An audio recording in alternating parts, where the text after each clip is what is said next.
People keep asking if I'm back, and I haven't really had an answer.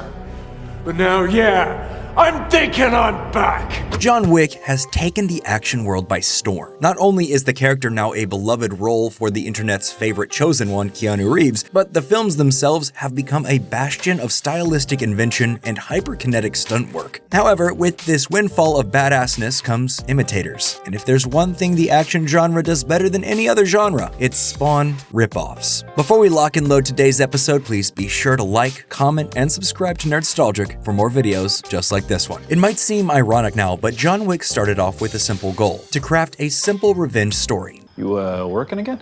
No, just sorting some stuff out. The film's only real goal was to be the directorial debut of two of Keanu Reeves' stuntman and action choreographer friends, Chad Stahelski and David Leitch. After reading an early draft of the script, the pair convinced Reeves to back their play as first-time directors. And luckily for everyone involved, it worked out very well. Reeves has had a long connection with the martial arts and stunt world. After learning multiple disciplines during the pre-production period for the initial Matrix film, he went on to form a close friendship with his entire stunt team. Reeves would even go on to direct the feature film Man of Tai Chi that he essentially built from the ground up for Tiger Hu Chen, who he met as a stuntman during the filming of Matrix Reloaded. The combination of how Stahelski and Leitch wanted to turn John Wick into a mythic figure, and the fact that the story would feature a new kinetic action choreography style named Gun Fu, propelled the project to over $86 million at the box office. One event here, another event there, or he's just shooting them in that face. Ultimately, only Stahelski would receive final directorial screen credit, but the film, which was produced off a budget of roughly $20 million,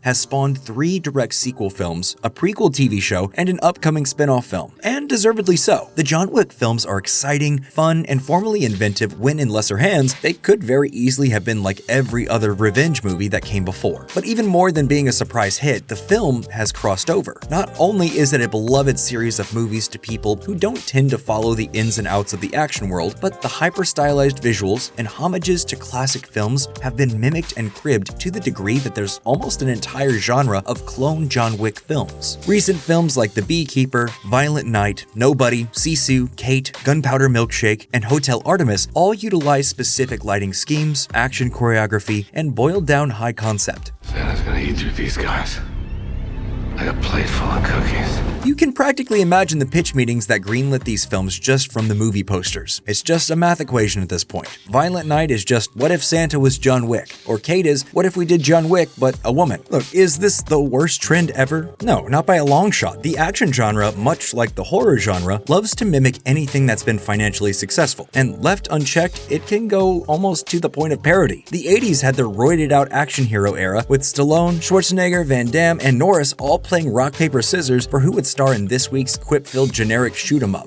I have come here to chew bubblegum and kick ass. And I'm all out of bubblegum.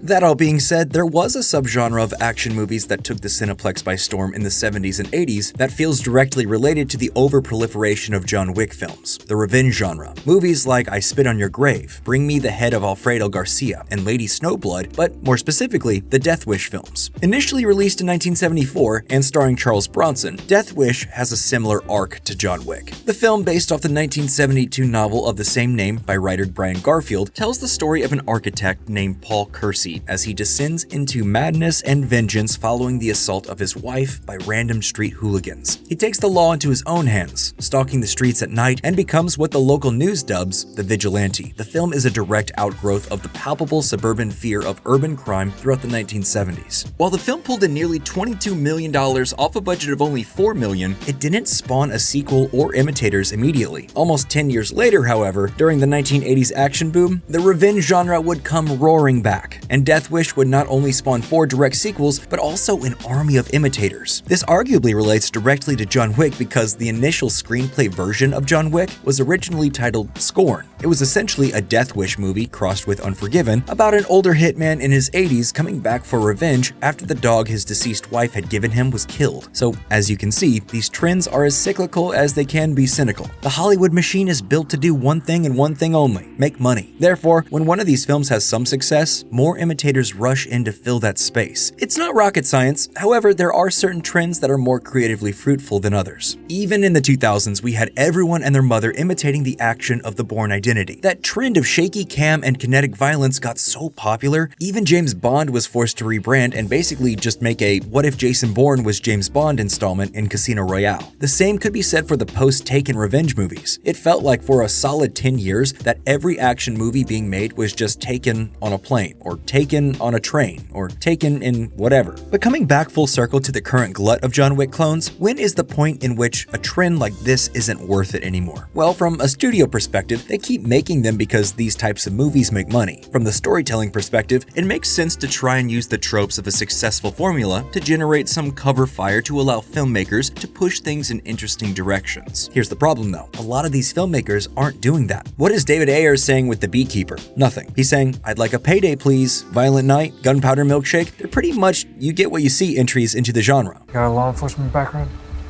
I told you I'd take care of bees.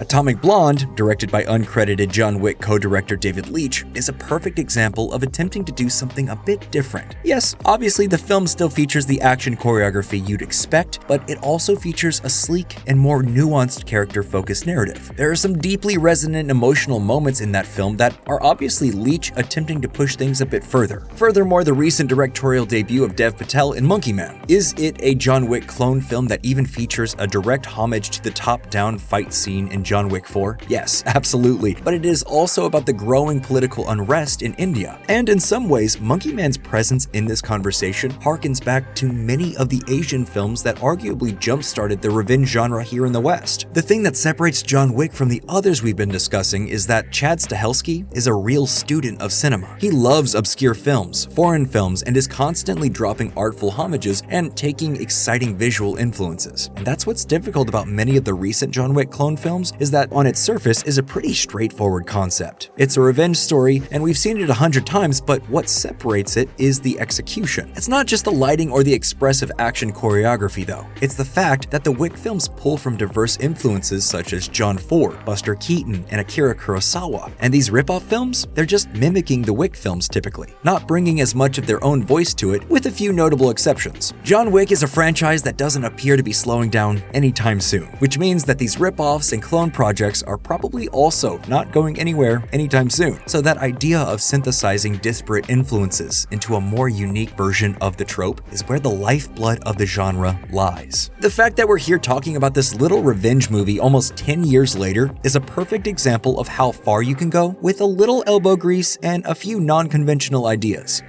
And well, that's all we have for today's episode. What do you think? Will Ballerina be any good? Which is your favorite John Wick movie clone? Let us know in the comments below, and as always, like and subscribe for more Nerdstalgic videos just like this.